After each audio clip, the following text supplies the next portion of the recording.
గృహ నిర్మాణ శాఖపై సీఎం చంద్రబాబు సమీక్ష అనంతరం మంత్రి పార్థసారథి వివరాలు వెల్లడిస్తున్నారు. లైవ్ ద్వారా చూద్దాం.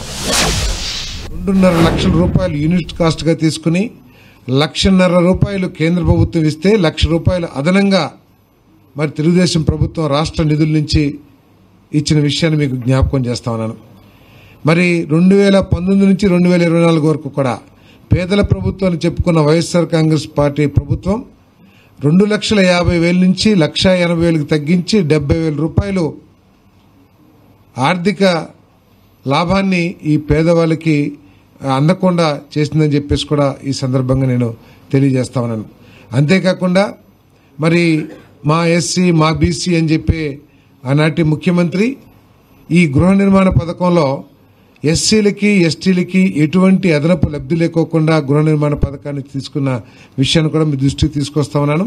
మరి అదే 2014-2019 మధ్యలో యూనిట్ కాస్ట్ 2.5 లక్షలు, దానికి అదనంగా ఎస్సీలకి ఎస్టీలకి 50,000 నుంచి 1 లక్ష రూపాయల వరకు కూడా అదనంగా ఆర్థిక సహాయం చేసిన విషయాన్ని కూడా మీ దృష్టికి తీసుకొస్తాను. మరి 2019-2024 మధ్యలో గృహ నిర్మాణానికి కేవలం 30,000 రూపాయలు రాష్ట్ర ప్రభుత్వం వాటాగా ఇస్తే 2014-2019 మధ్యలో తెలుగుదేశం ప్రభుత్వం చంద్రబాబు నాయుడు గారి నాయకత్వంలోని తెలుగుదేశం ప్రభుత్వం పూర్తి ఖర్చుతో 1,50,000 పెట్టి 1,50,000 రూపాయలు విలువ చేసే యూనిట్ కాస్ట్ పెట్టి దాదాపు 4.5 లక్షల మందికి రాష్ట్ర ప్రభుత్వ నిధులతో ఇళ్ల నిర్మాణం చేసిన విషయాన్ని కూడా ఈ సందర్భంగా గుర్తు చేస్తాను.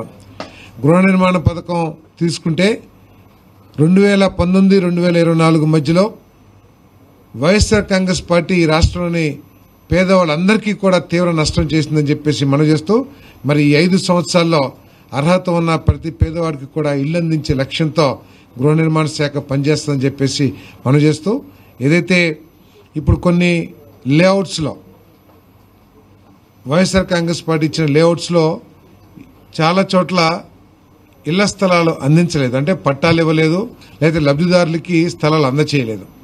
అటువంటి స్థలాలు ఎక్కడున్నా కూడా ఈ ప్రభుత్వ విధానం ప్రకారం ఆ ప్రభుత్వం కేవలం 1.5 సెంటు మాత్రం ఇచ్చింది రూరల్లో. ఈ ప్రభుత్వ విధానం ప్రకారం ఉన్న లేఅవుట్లలో మిగిలిపోయిన భూమిలో 3 సెంట్లకు లెక్కన ప్రతి పేదవాడికి కూడా ఇళ్ల స్థలాలు ఇచ్చే కార్యక్రమం చేయబోతున్నామని చెప్పేసి మనం చేస్తాను. అంతేకాకుండా కేంద్ర ప్రభుత్వం రీసెంట్ గా ప్రకటించిన బడ్జెట్లో 4 లక్షల యూనిట్ కాస్ట్ తో మరి ఇల్లు 3 కోట్ల వరకు ఇల్లు ప్రకటించిన విషయం మనం చూసాం.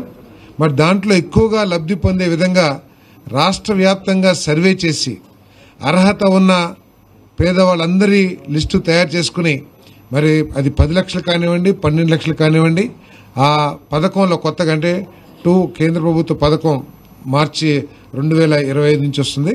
దాంట్లో 4 లక్షల రూపాయలు యూనిట్ కాస్ట్ వచ్చే అవకాశం ఉంది. కాబట్టి కొత్తగా కావాల్సిన వాళ్ళందరినీ సర్వే చేసి ట్రాన్స్పరెంట్ గా అందరికీ కూడా ఇల్లు ఇచ్చే కార్యక్రమం కూడా చేస్తున్నాం. సర్వే కూడా ప్రారంభిస్తామని చెప్పేసి మనం చేస్తాం.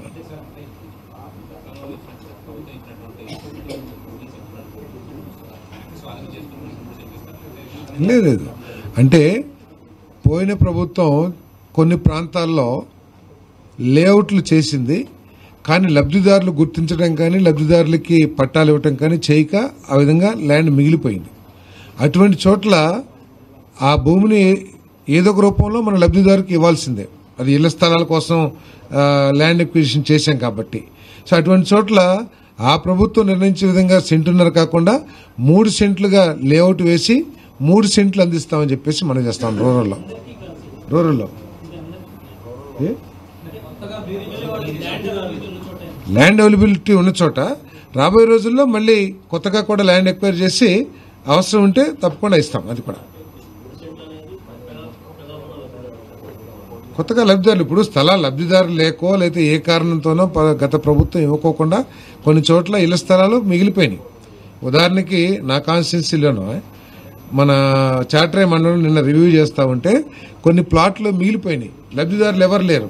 240 మందికి 1.5 సెంటు లెక్కన ఇవ్వగలిగిన భూమిలో కేవలం 104 మందికి ఇచ్చారు. ఇంకా లిస్టు ఉందా అంటే లిస్టు వాళ్ళ దగ్గర ఎక్కడ లేదు.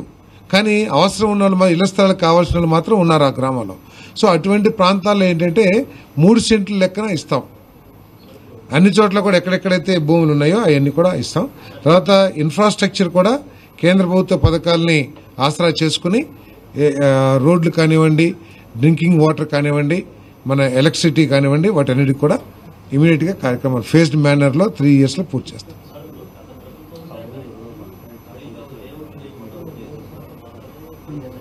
ఇప్పుడు మేము ఈ గృహ నిర్మాణ శాఖ చేసేది ఏమిటి, యూనియన్ గవర్నమెంట్ మొత్తం 24 లక్షలు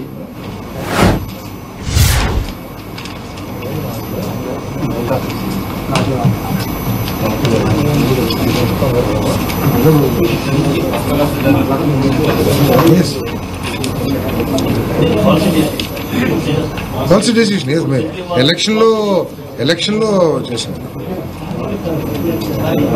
మొత్తం పిఎంఏవైలో 2015 నుంచి 2024 వరకు కూడా 24,17,763 ఇళ్లని శాంక్షన్ చేసింది కేంద్ర ప్రభుత్వం.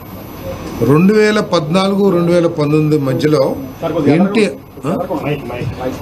2014-2019 మధ్యలో అంటే తెలుగుదేశం ప్రభుత్వం అధికారంలో ఉన్నప్పుడు 8,49,727 ఇళ్లు పూర్తి చేశాం.